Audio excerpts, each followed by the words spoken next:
साथियों नमस्कार। मैं नारायण प्रसाद देवांगन आप सभी का स्वागत करता हूं आपके ही अपने चैनल उज्ज्वल लक्ष्य 2.0 पर।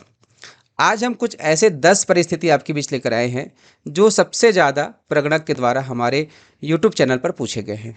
और मैं मानता हूं कि जो 10 सवाल है उसमें बहुत सारी चीज़ शामिल है जो कि आपकी शंकाएं को दूर कर लेंगे। जैसा कि यहाँ पर एक परिस्थिति देख सकते हैं, यहाँ पर एक मकान बन रहा है। तो ऐसे मकान को, ऐसे भवन को हम क्या दर्शाएं? गैर आवासी दर्शाएं, लॉक लिखें या खाली लिखें।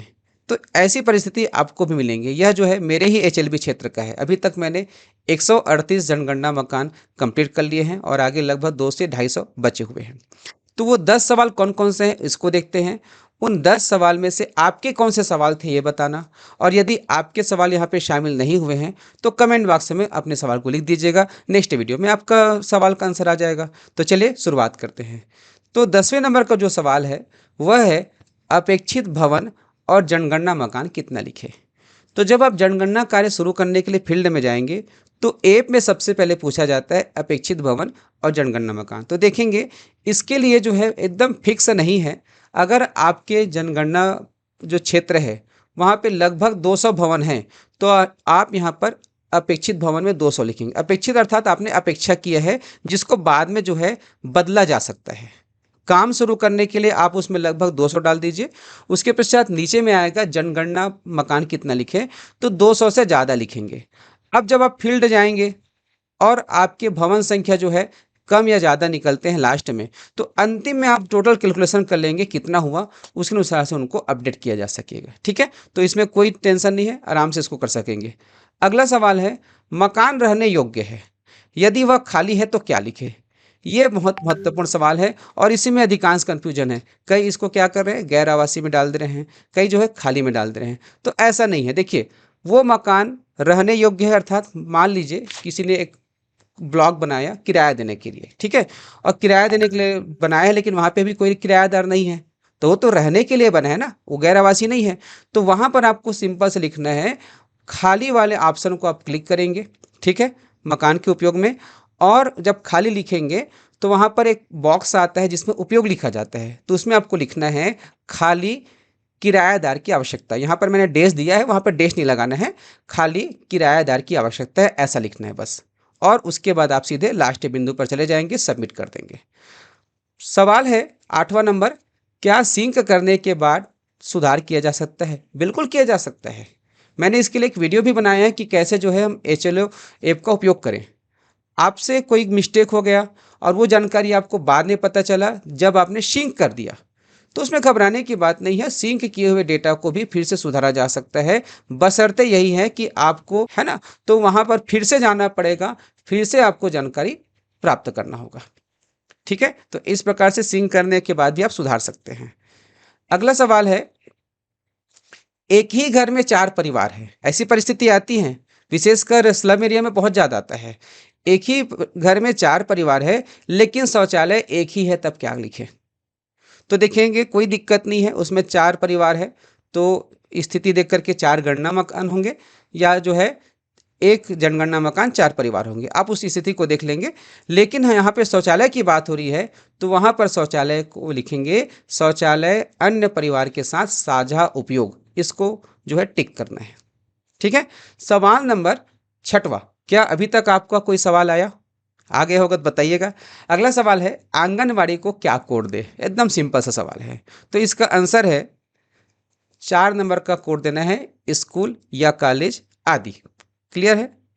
अब चलते हैं 5वां नंबर के सवाल, आवास में ही सिलाई काम करते हैं तो क्या लिखे। देखो ये बहुत महत्वपूर्ण सवाल है। बहुत से घरों में सिलाई कार्य करके अपने आजीविका का पालन करते हैं। तो ऐसी स्थिति में आपको लिखना है आवास सह अन्य उपयोग का चयन करना है, ऑप्शन 2 का चयन करना है। ठीक है, और उसमें लिखना है आवास सह कार्यशाला सिलाई कार्य। क्या लिखना है? आवास सह कार्यशाला सिलाई कार्य। ठीक है, अब अगला प्रश्न है, बीच में नए भवन बन गए हैं तो नंबर कौन सा दे। ठीक है, तो उदाहरण के लिए आप जब किसी फील्ड में गए, वहाँ पर 2 भवन पहले से अलाट हो चुके हैं नंबर, उसके बीच में एक नया भवन बन चुका है, उसको नंबर देना है।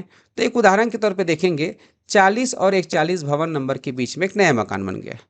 तो आप क्या करेंगे, उसको नंबर देंगे 40/1 और ए पे में जो एंट्री करना है उस परिवार का सबसे लास्ट में करना है। ठीक है, ऐसा नहीं कि 40 के बाद उनको करना है, जो भी आपके पास नए भवन आते हैं उनकी एंट्री सबसे लास्ट में करनी है। आप उसको नंबर दे के छोड़ दीजिए और लास्ट में करेंगे। तीसरा नंबर का सवाल है, भवन नंबर सिस्टम से नहीं दिया गया है, कैसे करें। ये बहुत ही महत्वपूर्ण समस्या है। ट्रेनिंग में तो हमने देखा है कि किस प्रकार से सर्पिलाकार बनाना है, लेकिन जब वास्तव फील्ड में गए तो पूरा स्थिति खराब है कि कहाँ से शुरू हुआ कहाँ से खत्म हुआ समझ नहीं आ रहा है। तो ऐसे में कोई इशू नहीं है, आप जो है नजरी नक्शा बनाइए, जिस प्रकार से भवन नंबर दिया गया है उसी को दीजिए और आप जो है उनको कवरेज करेंगे। बस इतना ध्यान रखना है कि एक भी भवन कवरेज से ना छूटे, अर्थात सारे भवन सारे जनगणना मकान को आपको जो है कवर करनी है।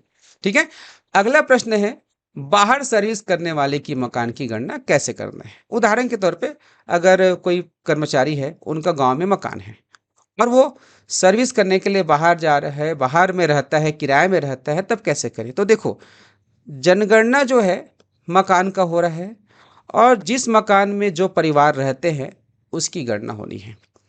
तो वो अभी जिस किराए के मकान में हैं, वो जिस एचएलबी क्षेत्र के में आते हैं, उनके प्रगणक उनकी जानकारी को फिल करेंगे।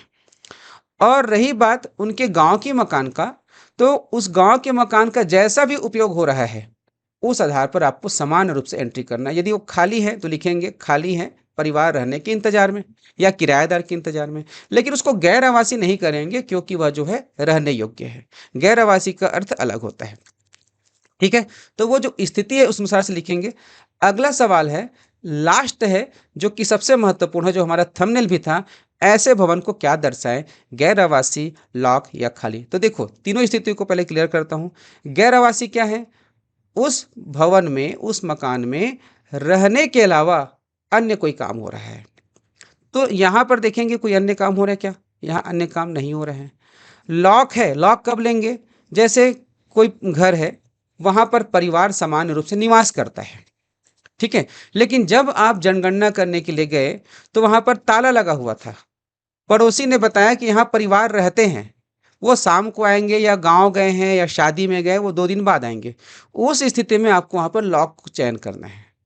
और तीसरा स्थिति है यहाँ पर, तो तीसरा स्थिति देख सकते हैं, ये जो भवन है वो निर्माण हो रहा है, लॉक है लेकिन यहाँ पर अभी कोई रहता नहीं है क्योंकि ये निर्माण हो रहा है।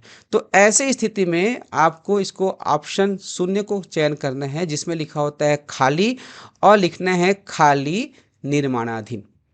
क्या लिखना है उसमें, खाली निर्माणाधीन। तो ये ना तो गैर आवासीय है ना तो लॉक में आएगा, ये आएगा खाली निर्माणाधीन में। और इसके लिए पूरा मैंने जो संदर्भ आपके पास जानकारी लाया हूँ, ये पूरा आपको जनगणना का जो पुस्तक दिया गया है, बुकलेट दिया गया है, इसको एक बार पढ़िए, पूरा डिटेल इसमें दिया गया है, आपके सारे कन्फ्यूजन दूर हो जाएंगे।